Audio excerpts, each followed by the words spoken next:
ஓம் சாந்தி.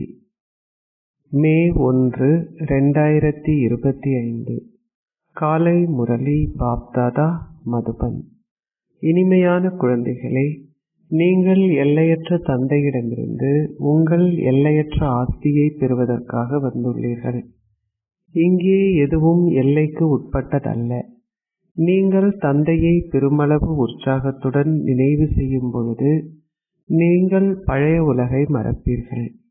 கேள்வி: நீங்கள் எந்த விஷயத்தை மீண்டும் மீண்டும் உங்களுக்குள் அரைத்து அதனை உறுதியாக்கிக் கொள்ள வேண்டும்?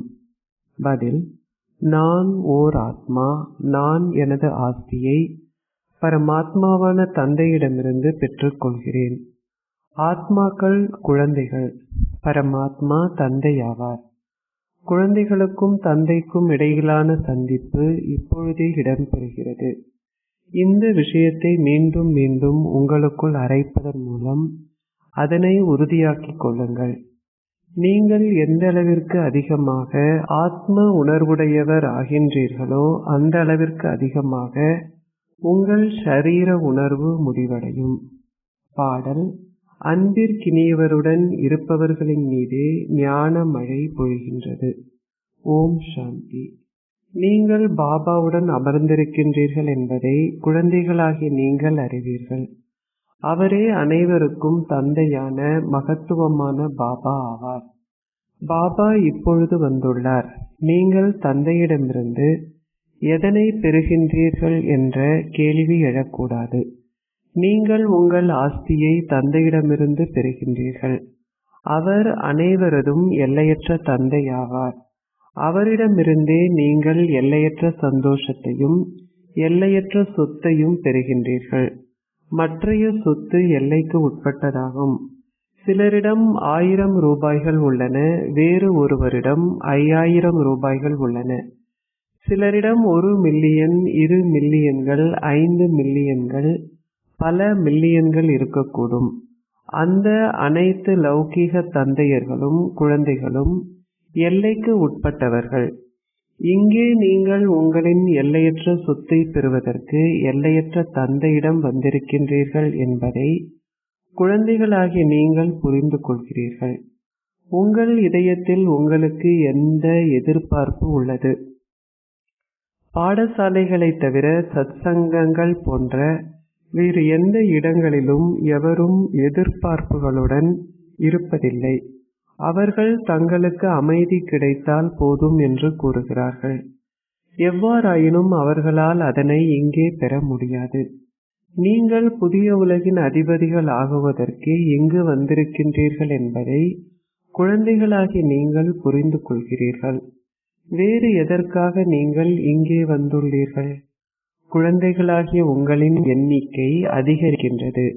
நீங்கள் கூறுகிறீர்கள், பாபா, நாங்கள் உலக அதிபதிகள் ஆகுவதற்கே இங்கே வந்துள்ளோம். இங்கே எதுவுமே எல்லைக்கு உட்பட்டதல்ல. பாபா, நாங்கள் எல்லையற்ற சொர்க்கம் என்ற எங்கள் ஆஸ்தியை பெறுவதற்காகவே இங்கே வந்துள்ளோம். நாங்கள் இந்த ஆஸ்தியை தந்தையிடமிருந்து ஒவ்வொரு கல்பத்திலும் பெறுகின்றோம். பின்னர் பூனையாகிய மாயை அதனை எங்களிடமிருந்து அபகரித்துக் கொள்கின்றாள். ஆகையாலேயே இது வெற்றி தோல்விக்கான விளையாட்டு என்று அழைக்கப்படுகிறது. தந்தை இங்கே அமர்ந்திருந்து குழந்தைகளாகிய உங்களுக்கு விளங்கப்படுத்துகின்றார். குழந்தைகளாகிய நீங்கள் வரிசை கிரமமாக புரிந்து கொள்கிறீர்கள். இவர் ஒரு சாதுவோ அல்லது புனிதரோ அல்ல. இவரும் நீங்கள் அணிந்திருக்கின்ற அதே விதமான ஆடைகளையே அணிகின்றார். இவர் பாபா ஆவார். நீங்கள் யாரை சந்திப்பதற்காக செல்கின்றீர்கள் என்று உங்களிடம் யாராவது கேட்கும் பொழுது நீங்கள் கூறுகின்றீர்கள், நாங்கள் பாப்தாதாவிடம் செல்கின்றோம். ஆகையால் இது ஒரு குடும்பம். இங்கே நீங்கள் ஏன் வருகின்றீர்கள்? அங்கே நீங்கள் எதை பெறப் போகின்றீர்கள்? எவராலும் இதனை புரிந்து கொள்ள முடியாது.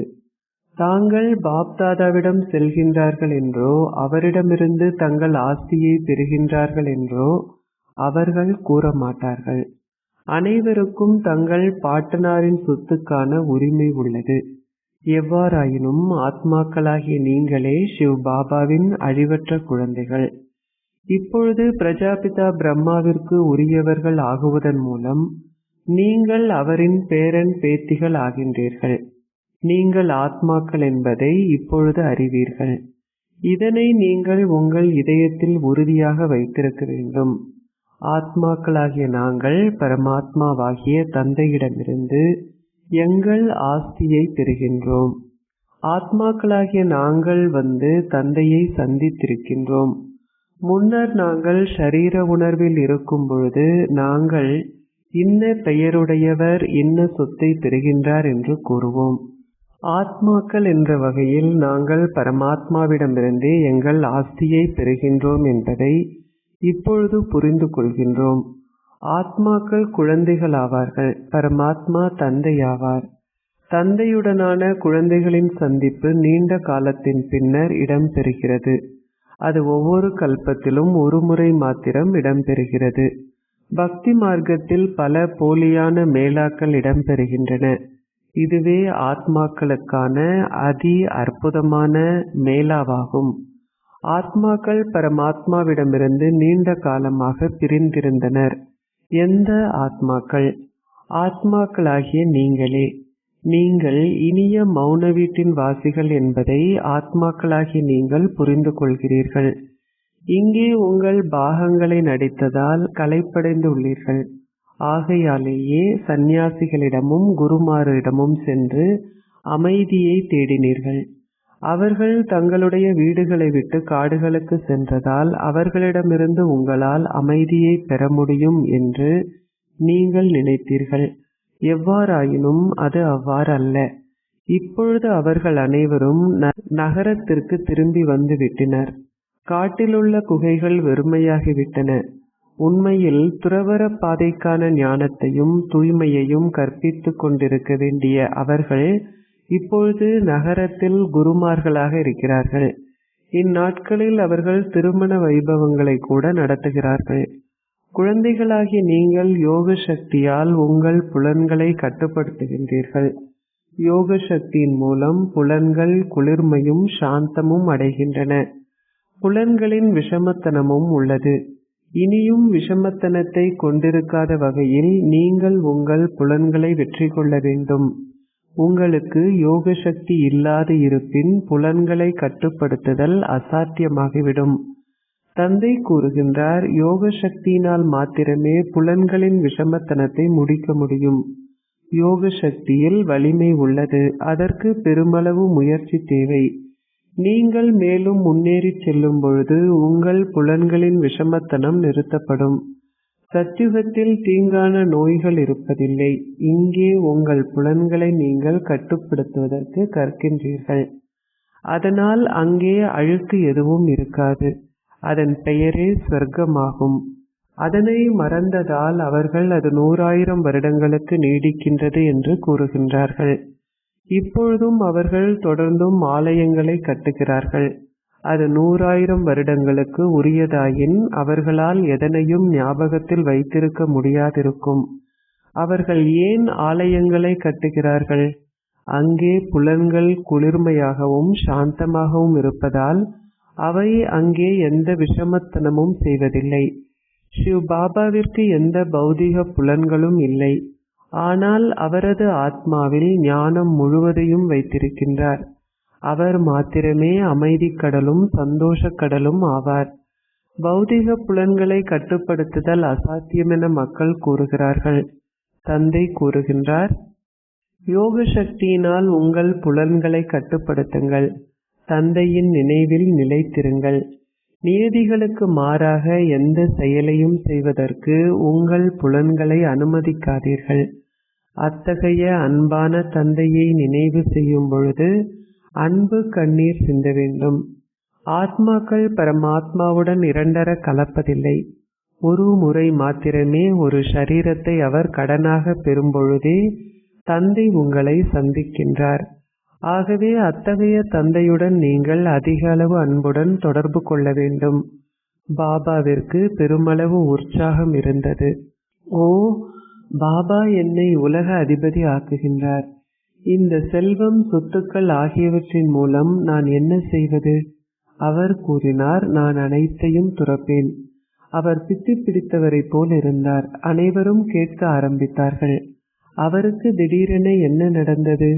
அவர் தனது வியாபாரத்தையும் கைவிட்டு பாபாவிடம் வந்தார். அவரது சந்தோஷ பாதரசம் மிகவும் உயர்வாக இருந்தது.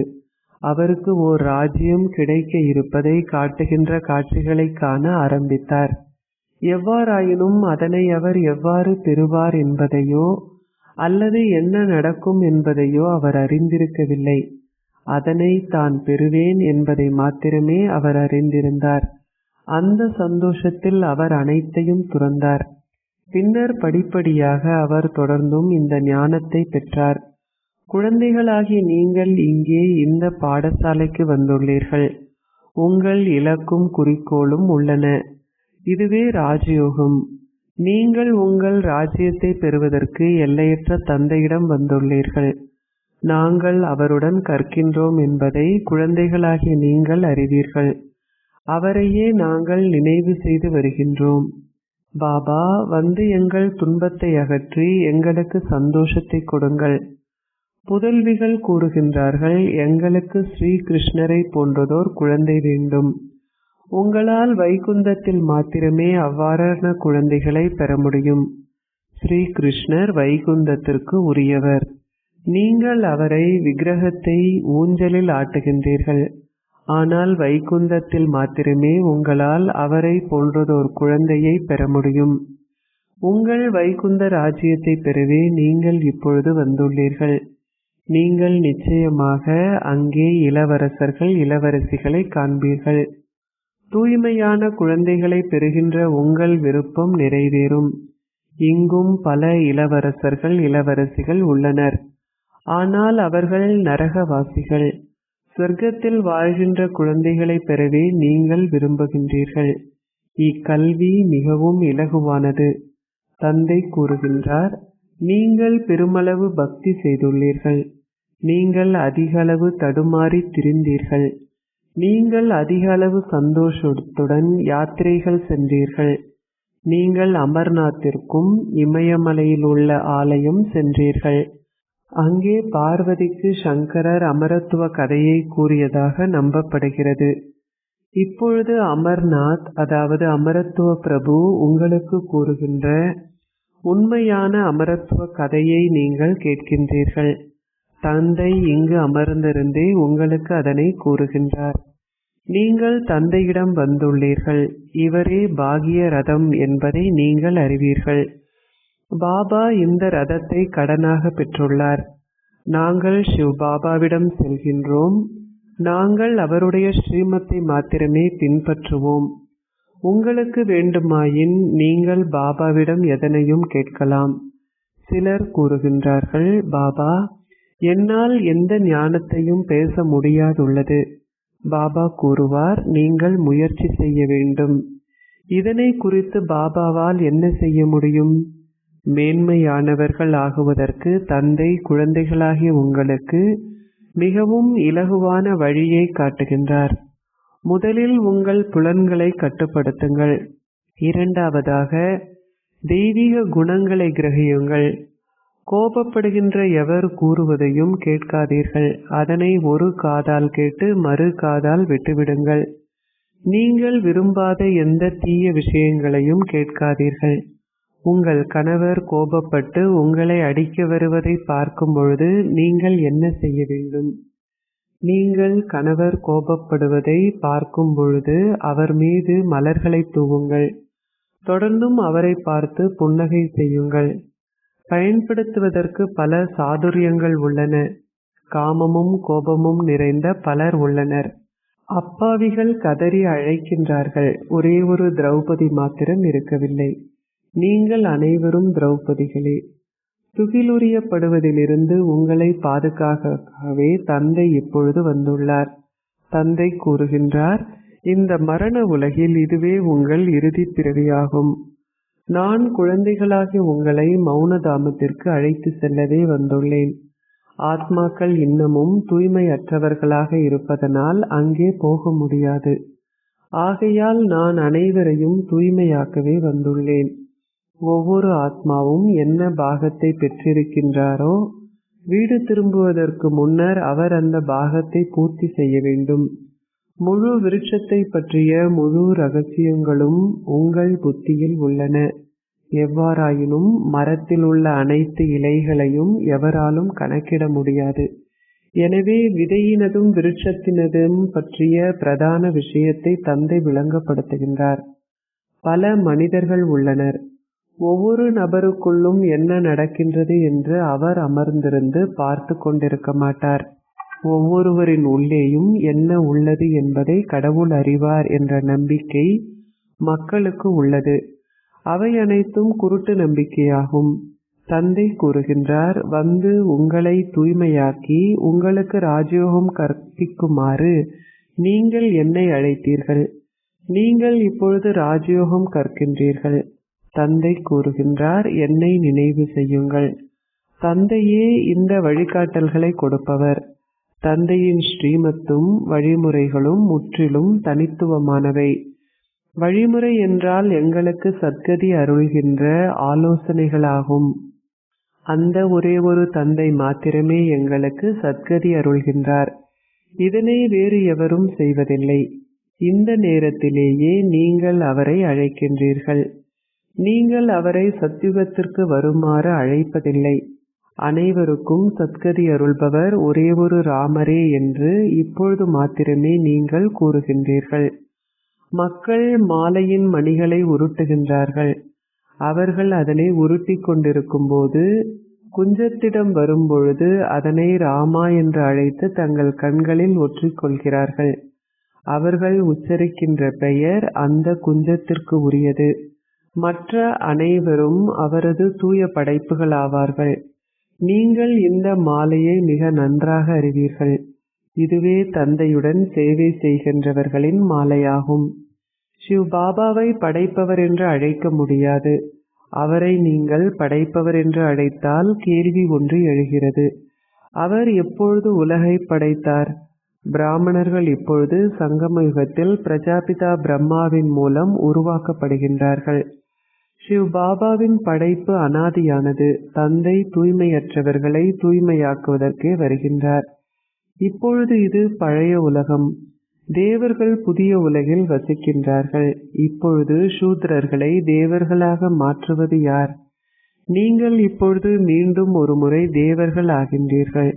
பாபா உங்களை சூத்ரர்களிலிருந்து பிராமணர்களாகவும் பிராமணர்களிலிருந்து தேவர்களாகவும் மாற்றுகின்றார் என்பதை நீங்கள் அறிவீர்கள். நீங்கள் தேவர்கள் ஆகுவதற்காகவே பிராமணர்கள் ஆகியுள்ளீர்கள். ஆகையால் பிரம்மாவே மனித உலகை படைப்பவராகின்றார். அவரே மனித உலகின் தலைவராவார். ஆனால் சிவனே ஆத்மாக்கள் அனைவரதும் அழிவற்ற தந்தை. நீங்கள் இப்பொழுது இந்த புதிய விஷயங்கள் அனைத்தையும் கேட்கின்றீர்கள். புத்திசாலிகள் இவற்றை மிகவும் நன்றாக கிரகிக்கின்றார்கள். படிப்படியாக உங்கள் எண்ணிக்கை அதிகரிக்கும். நீங்கள் எவ்வாறு ஆதியில் தேவர்களாக இருந்தீர்கள் என்பதும் பின்னர் நீங்கள் எவ்வாறு 84 பிறவிகளை எடுத்தீர்கள் என்பதும் உங்களுக்கு நினைவூட்டப்படுகிறது. உங்களுக்கு அதன் ரகசியங்கள் அனைத்தும் தெரியும். மேலதிகமாக எதற்குமுள்ளும் செல்ல வேண்டிய அவசியமில்லை. தந்தை கூறுகின்றார், நீங்கள் உங்கள் முழு ஆஸ்தியையும் தந்தையிடமிருந்து பெறுவதற்கு செய்ய வேண்டிய பிரதான விஷயமானது முதலில் அவரை நினைவு செய்ய வேண்டும். இரண்டாவதாக தூய்மையாக வேண்டும். சுயதர்ஷன சக்கரதாரியாகி பிறரையும் உங்களை போன்று ஆக்குங்கள். அது மிகவும் இலகுவானது.